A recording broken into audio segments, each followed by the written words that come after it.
Question 1.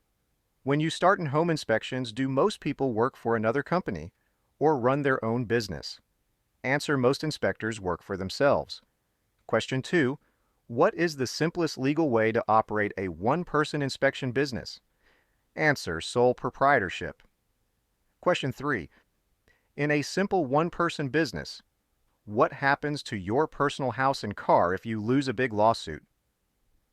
Answer: personal assets are exposed. Question 4. What type of legal business setup many inspectors use to help protect personal assets? Answer: S corporation or LLC. Question 5.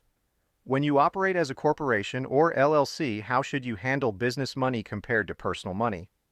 Answer: keep all business income and expenses completely separate from personal funds. Question 6. What is the home inspector's primary role during an inspection? Answer: to provide a written report of the home's general condition based on a limited visual examination using normal controls. Question 7. What does technical competency mainly involve for a home inspector? Answer: using technical knowledge and common sense to find conditions that are dangerous or expensive to correct.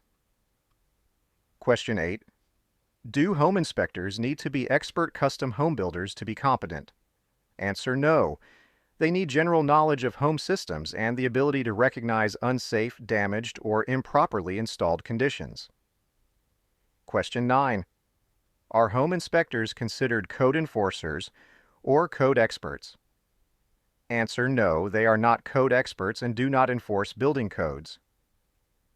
Question 10. What are the two major professional associations whose standards of practice many inspectors use? Answer: ASHI and INTER-NACHI. Question 11. Can an inspector use ASHI or INTER-NACHI standards of practice without joining the association? Answer: yes, as long as they do not claim membership or use the association logos. Question 12. How does ASHI define a home inspection? Answer: a visual examination of the readily accessible systems and components of a home, described using the standard. Question 13. What does readily accessible mean in the inspection process? Answer: available for visual inspection without moving personal property, dismantling destructive measures, or unsafe actions. Question 14. What does installed mean when deciding what to inspect? Answer: the item is attached so that its removal would require tools. Question 15. What must every inspector provide to the client at the end of the inspection? Answer: a written report that identifies systems and components that are not functioning properly, significantly deficient, unsafe, or near the end of their service life. Question 16. What does ASHI mean by an unsafe condition? Answer: a condition in a readily accessible installed system or component that poses a significant risk of serious bodily injury in normal use. Question 17. Are inspections under the ASHI standard required to be technically exhaustive? Answer: no. They are limited visual inspections and are not technically exhaustive. Question 18. Are inspectors required to identify concealed conditions or latent defects inside walls or under carpeting? Answer: no. They are not required to report concealed conditions or latent defects. Question 19.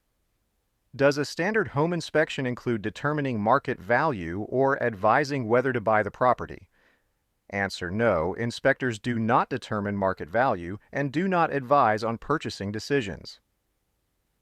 Question 20. Why is communication so important during the inspection process?